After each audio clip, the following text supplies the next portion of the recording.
अस्सलाम वालेकुम दोस्तों, मेरा नाम है इजहार खान। आप देख रहे हैं यूट्यूब। आज जो आपके लिए वीडियो लेकर दोस्तों बहुत ही सिंपल सी है। जैसा कि घरेलू ख़वातीन कपड़े वगैरह धोती हैं तो वॉशिंग मशीन को यूज़ करते हुए अक्सर काफ़ी इस तरह की प्रॉब्लम आ जाती है।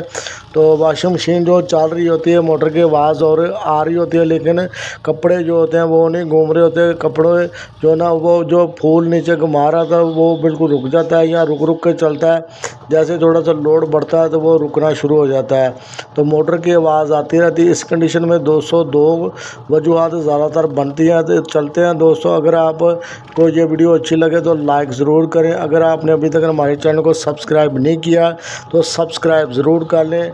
आपको इस वीडियो में दिखाएंगे क्या प्रॉब्लम होती है और किस तरीके के साथ आप उसको हल कर सकते हैं। तो दोस्तों, जैसा कि आप इसमें देख रहे हैं, ये वॉशिंग मशीन बिल्कुल इसी तरह रुक रुक कर चल रही थी। जैसे इसमें कपड़े डलते थे तो ये रुकना शुरू हो जाते थे। जैसे इसको उठा के आपने देखना है तो दो वजूहत ज़्यादातर इसमें शो होती है, या तो बेल्ट लूज़ होता है या बेल्ट टूटा हुआ होता है। तो इसमें आप देखेंगे कि बेल्ट बिल्कुल क्रैक था काफ़ी ज़्यादा, तो जिसकी वजह से वो पूरी तरीके से लोड को उठा नहीं पाता था। और आप देखेंगे तो फुल की भी इतनी ज़्यादा स्पीड नहीं थी और मोटर की आवाज़ आती रहती थी। तो इस कंडीशन में दो ही वजूहत हो सकती हैं, या तो बेल्ट टूटा होता है या बेल्ट लूज़ होता है। अगर लूज़ हो तो आप उसको ईज़िली जो जैसे ही मोटर को आपके एडजस्टमेंट करेंगे तो वो बिल्कुल ठीक हो जाएगी। तो अब हम इसको बेल्ट को इसको सेम साइज़ का आप अगर डाल दें तो आपको एडजस्टमेंट की ज़रूरत नहीं रहती। तो इसमें 200 सिंपल जो वॉशिंग मशीन लोकल यूज़ होती है तो वो बिल्कुल सिंपल इसी तरह की होती है। तो इसमें आप बहुत सिंपल सा स्ट्रक्चर होता है। तो आप देखें इसमें जो बेल्ट जो है ना बिल्कुल टूटा हुआ है और बेल्ट को हम रिप्लेस कर देंगे। और जैसे ही रिप्लेस करेंगे और सेम साइज़ का तो आपको एडजस्टमेंट की भी ज़रूरत नहीं रहती। तो बहुत ही आसानी के साथ घर में आप इसको रिप्लेस कर सकते हैं, रिपेयर कर सकते हैं, एडजस्टमेंट कर सकते हैं। इसके लिए आपको मैकेनिक की ज़रूरत भी नहीं रहती। तो 200 इसमें 28 का जो बेल्ट था ए का, तो हमने इसी का सेम साइज़ का लिया है। अब हम इसको रिप्लेस करके तो आपको चला के भी दिखाएंगे और इस पर लोड डाल के कपड़े वगैरह डाल के भी आपको दिखाएंगे।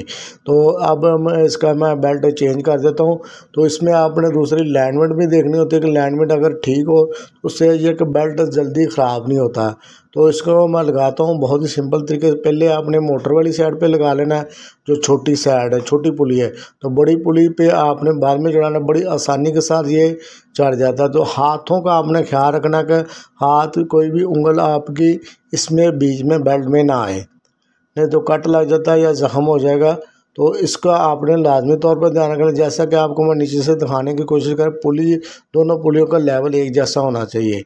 तो अभी हमने बेल्ट इसका रिप्लेस कर दिया। अब हम सीधा करके इसको ऑन करते हैं। तो जैसे ही इसको ऑन कर दिया, अब आप देख सकते हैं इसकी स्पीड भी पहले से बढ़ चुकी है पहले की बानिस्बत। तभी मैं इसको हाथ से रोकने की कोशिश करता हूँ। तो ये थोड़ा सा तरीक़ाकार ख़तरनाक होता है, तो इसलिए आप इसको ना ही करें। पानी वगैरह डाल के तो आप भी चेक कर सकते हैं, लोड डाल के चेक कर सकते हैं। तभी आप वाज़ह तौर पर आपको नज़र आ रहा होगा कि पहले की इस बानिस्बत स्पीड भी इसकी बढ़ चुकी है। अब मैं इसमें जो ना पानी डाल दिया, मैंने एक बाल्टी और डालता हूँ और इसको जो ना चला के आपको दिखाता हूँ। तो ये मैंने एक जैकेट इसमें डाल दी है। जैसा कि आपको मालूम होगा, जैकेट का जो सर्दियों के कपड़े होते हैं उनका काफ़ी ज़्यादा वेट होता है। तो अभी आप देख सकते हैं बिल्कुल एक्यूरेट चल रहा है, बिल्कुल ठीक चल रहा है। दोनों तरफ चला के मैंने इसको देखा है। अगर आपको दोस्तों ये वीडियो अच्छी लगे तो लाइक ज़रूर करें, शेयर करें। मिलेंगे इसी तरह किसी अच्छी सी वीडियो में, तब तक के लिए अल्लाह हाफिज़ दोस्तों।